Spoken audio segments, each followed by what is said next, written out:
Alrighty, it is pre-popped dinner for the Schmucks.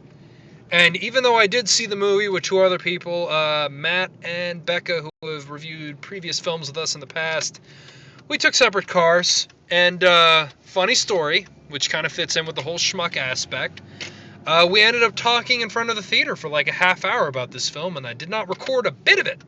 So I'll be doing a bit of this from memory, a bit of this from my own opinion. So let me get straight to it.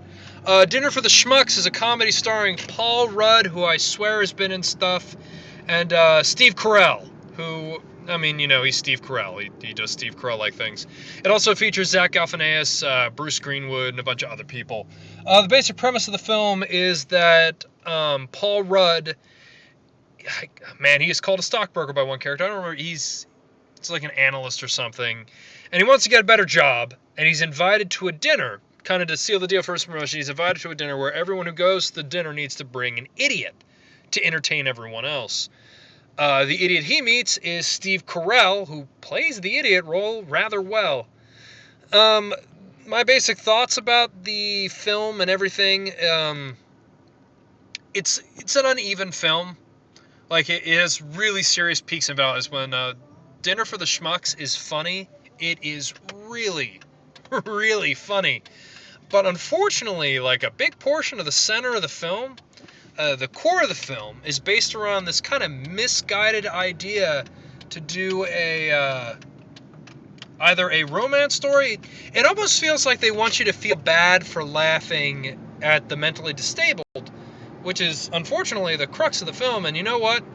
They spend most of the film guilting you. By the time they do get to this dinner, which the title mentions, and they take, the entire film to deliver upon. That's right, the dinner is the closing sequence.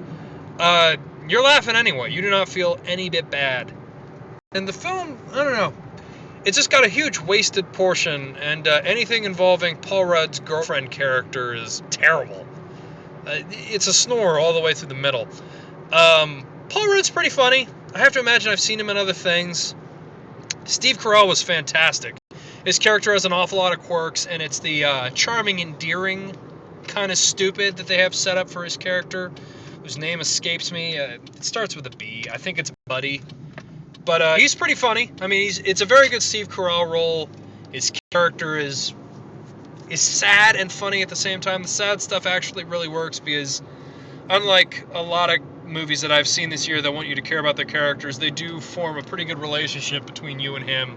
I guess it's almost like, if you see a dog get hurt, you feel bad for it because, it doesn't know any better. And, some bad stuff happened to Steve Carell's character, and you feel bad for him. The standout two characters in this, though, are a guy named Klaus, I think his name is.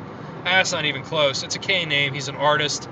I have to look up, and I'll be mentioning his name in the review and all the things this guy's done, but he was fantastic. It's this really eccentric, self-absorbed, the cliche where the main character thinks that his girlfriend is in love with the other guy.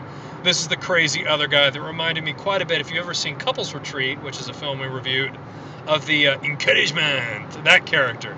He's that kind of bizarreness, that kind of weird, very far out. Really great, goofy imagery with him. Klaus, there we go. If it had just been a Klaus film, it would have been a much better film. Hopefully they'll do maybe a spin-off or something with him. He was cool. Other than that, the other standout is the guy who I'm certain we're kind of in a countdown of destruction for his career due to overexposure, Zach Galifianakis, that guy, the funny dude from The Hangover, who's going to be in 1 billion films this year and next year. He plays a character that was shown in the trailers. Much like the dinner, he is late game, and he is absolutely fantastic. I guess, I don't know, it's an average film. It doesn't do enough to keep you going through the way thing, but the final 20 or 25 minutes of it are laugh out loud hilarious. So I'd highly suggest it for that.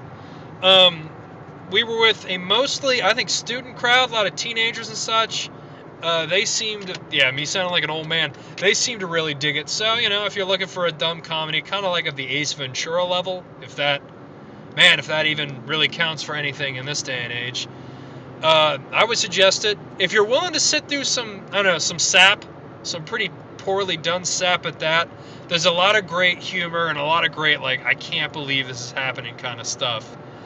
I'm not quite sure how I feel about it. I mean, I'm not gonna lie, there was big portions of this film where all I wanted to do was be watching another movie or not see it. But then it was funny. And when it is funny, it is really, really gut-bustingly funny. I think that'll do it for this little solo thing. I promise, well, I can't promise anything, but I really do hope this is a last solo pre-pop, because without any kind of discourse or disagreement, it is not all that interesting. And if you like films that you can quote, this one has a lot of great quotes. A lot of really great quotey stuff. My friends and I, who I saw the film with, we were all telling each other little nice quotes as we were walking out. I think it's PG-13. Nothing really all that despicable or stuff that'll really frighten you. I mean, there's a brief moment of gore, but that's for comedic value. Alrighty, I'm going to sign off instead of talking about signing off. See you later.